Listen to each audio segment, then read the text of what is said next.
Okay, so we are here for the Real You webinar, and Isabel and Wade are still on a personal leave, so it will be me today. My name is Leanne Kawanoffen, and I am one of the partners here with Real You. I also am the founder of leannekawanoffen.com, and I am also in the creation stage of uh, Seeing the Signs, which is a course for parents to help them see the signs of both mental and emotional health in their children as soon as possible, and so that parents can be supported, equipped, and empowered in helping their children manage their mental and emotional health. So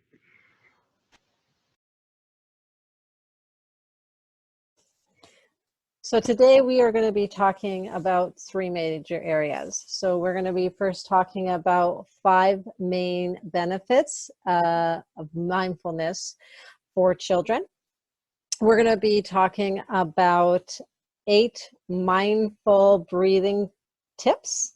And then we are going to finish by doing or learning a mindfulness breathing technique and exercise that you can use with your children for relaxation.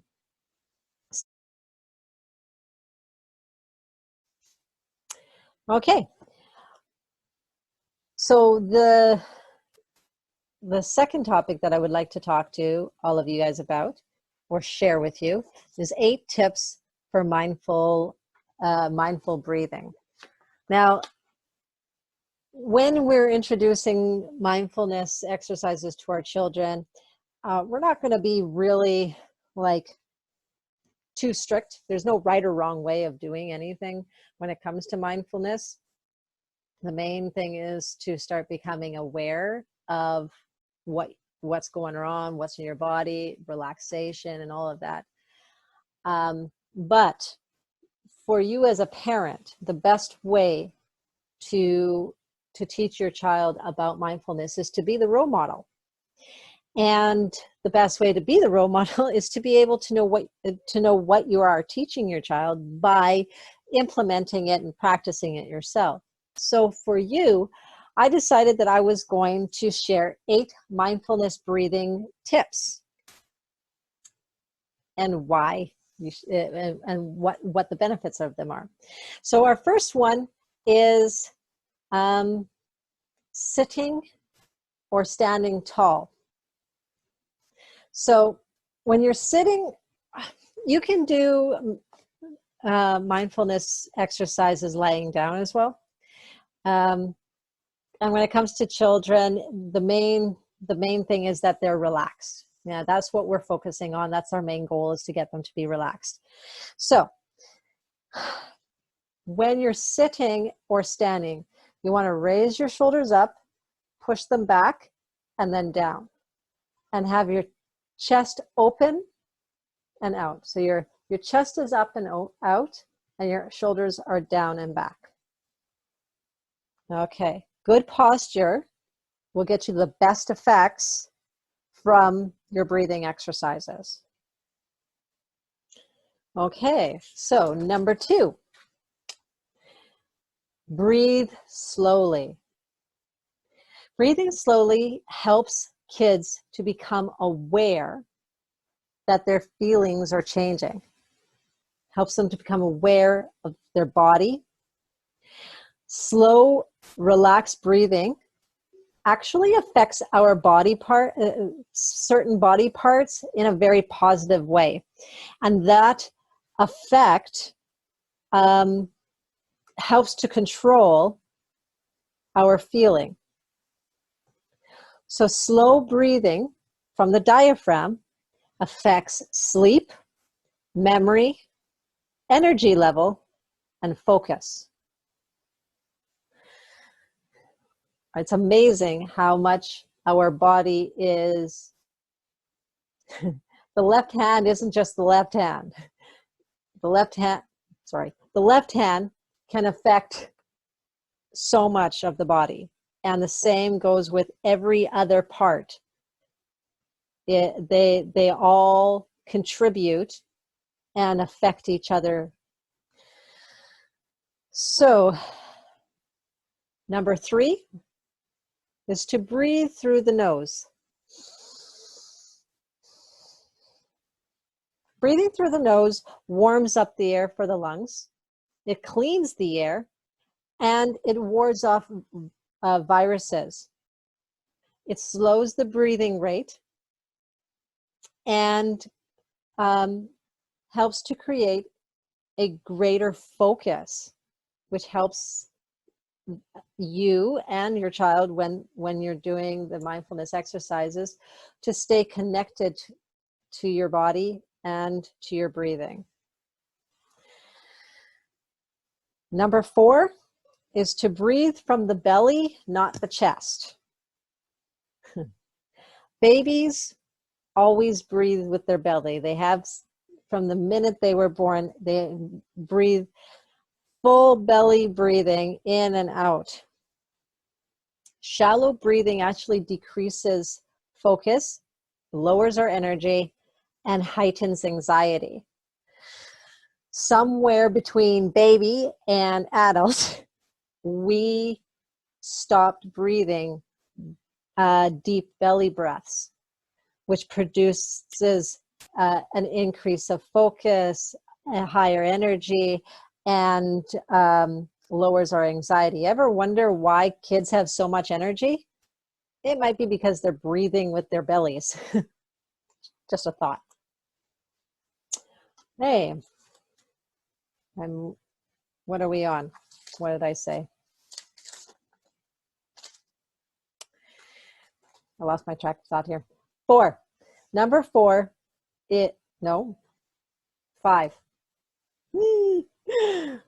Number 5 is pause. Pauses. Healthy breathing actually has pauses. Now, when we're first starting out with teaching children and getting them used to mindfulness exercises, you don't really want to be too terribly worried about introducing pauses to them yet. We just really want to get them used to breathing slowly and relaxing and becoming aware of the change of their feelings.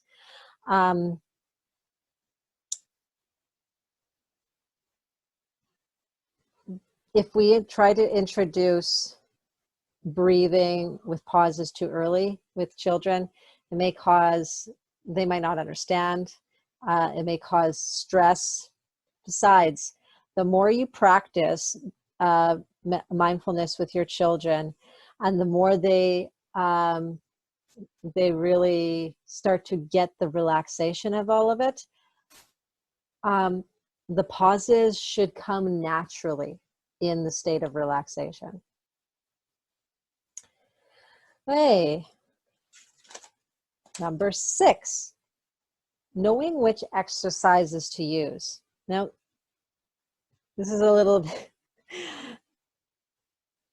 why is this in with breathing? Well, basically because different exercises will be using different types of breathing. And as long as you know which exercises are meant to calm you down and which ones are meant to energize, you'll be fine. But being aware and remembering which ones are which will help you to be able to know which one to use with your child. Because I mean, the last thing you want to do if you're trying to calm your child down is to do a mindfulness exercise with them that actually boosts up their energy. So being aware of which exercise you introduce will also play into how the breathing will be performed. Okay. Number 7 is a designated place. You can practice mindfulness anywhere. That's a given. But the benefits of having a particular place set aside for either yourself or your child is that it gives a sense of chillaxing, like a chillaxing space that's just theirs. You want to make sure that these places have dim light and are very comfortable. They don't have to be very large, just big enough or that they can either lay down or sit. I do know that I have heard that aerial yoga hammocks are actually really a really nice investment for this, because when a child sits in it, the equal displacing, the equal displacing of pressure around them is very soothing and calming. And it can definitely be a wise investment. Okay, and number 8, practice.